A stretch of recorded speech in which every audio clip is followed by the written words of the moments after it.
Okay. So, good morning everyone here, and thank you for being here this morning. Great Lakes is not new to me. It's a pleasure to be here. I think this is my 7th visit to Great Lakes. I started with your campus in Saidapet. That was my first speech many years ago. And this is my 7th time at Great Lakes. And every time I come here, I'm very energized by the intellect and the energy and the enthusiasm of the students here. So thank you for having me here, okay, first of all. So warm welcome to Mr. Suresh Prabhu as well as Professor Sriram. And then I finally come to what the MCs called the Rajnikant of management education, okay? Professor Bala. To all of you, he is Uncle Bala. But to me, I must tell you, I became a first-time board member about 5 years ago when I joined the Godrej Consumer Products Board. And on that board was Uncle Bala, as you call him, but he was my teacher Bala, because for a very nervous first-time board member, he's been a fantastic, absolutely fantastic teacher over the last 5 years.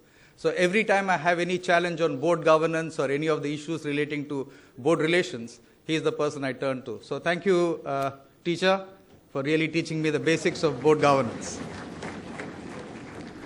Okay, so over the next 20-25 minutes, what I'm going to cover for you is about 10-12 slides. But a lot of what I'm going to speak to you about is my experience. It has nothing to do with the textbook. You will not find any of what I'm going to talk to you about in any textbook on change management. So these are my 10 learnings or 10 thoughts over the more than 25 years experience that I have working in companies, running businesses, running teams. The first thing about leading change. The very first thing is when a major change occurs. A major change is one where the team needs to learn new behavior and skills. A major change is one where the team needs to learn new behavior and skills. If the team is not learning and skills, there is no way you'll meet that change. Let me list out what the major changes are. First, technology. Technology is going at such a pace that you'll almost have change every year. Technology is one major disruptor. Pricing of competitors is another major disruptor. Third, consumer value and consumer voice is a big disruptor today. Especially the second one, consumer voice. It's a very big disruptor for brands and businesses. Regulation is a big disruptor. Society itself is a big disruptor. And the economic upheaval right now is another big disruptor.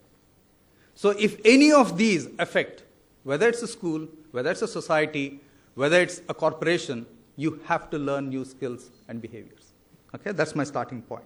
Okay? A very good example here is, go back and think about the Indian Railways. When we first started computerizing Indian Railways, everybody said not possible. Everybody was up in arms saying, look, this will take away jobs, etc. Today, the IT of Indian Railways is possibly one of the finest examples globally. Last year, Indian Railways sold 120 million tickets. 80% of them were online. So in a matter of 20 years, see the change which has been embraced by Indian Railways and the people who work there. Okay, dramatic. Second, this is very important at the heart of change. To know is not good enough. So let me tell you.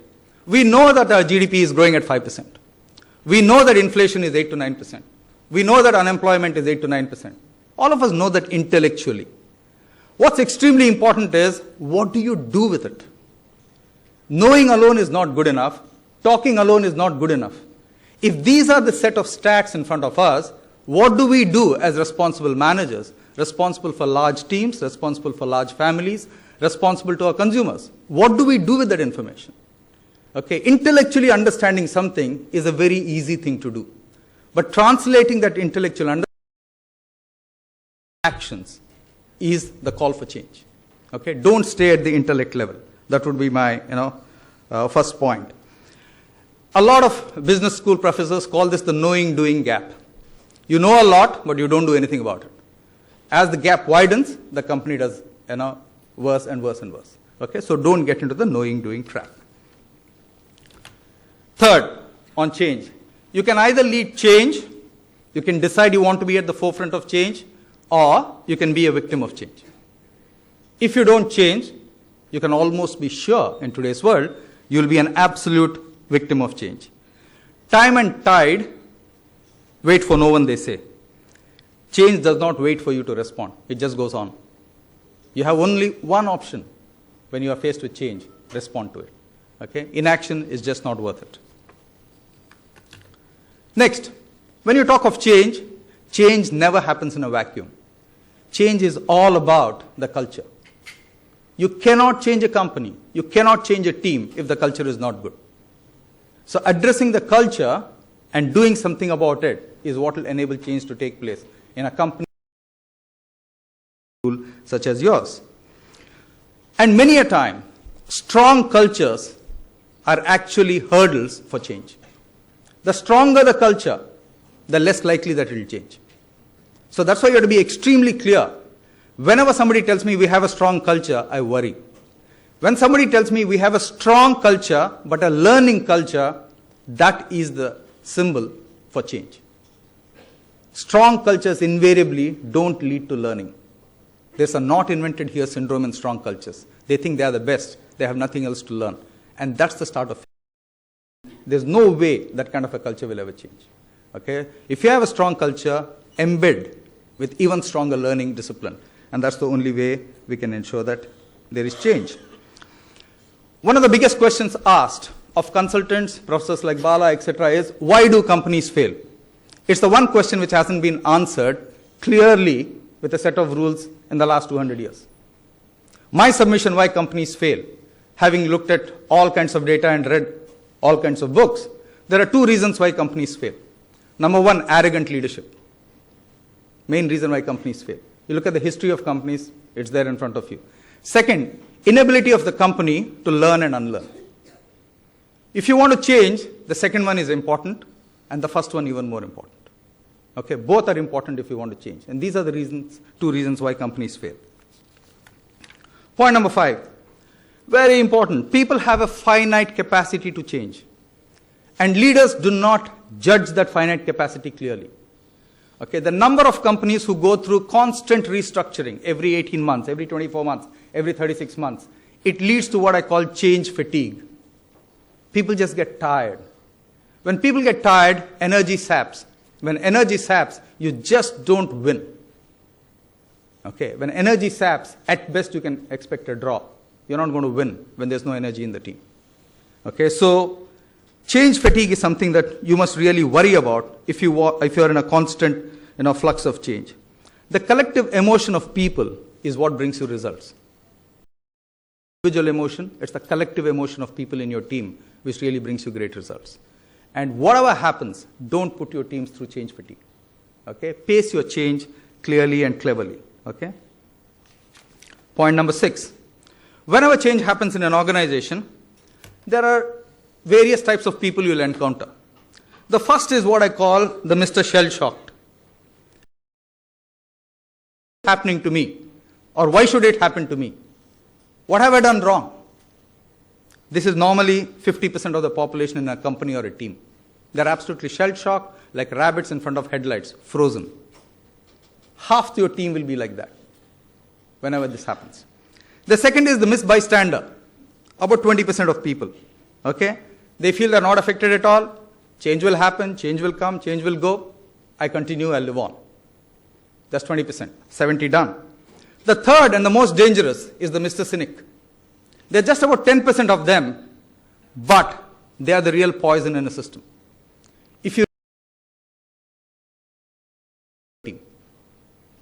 If you have cynics in the team, there is no way you can win with change.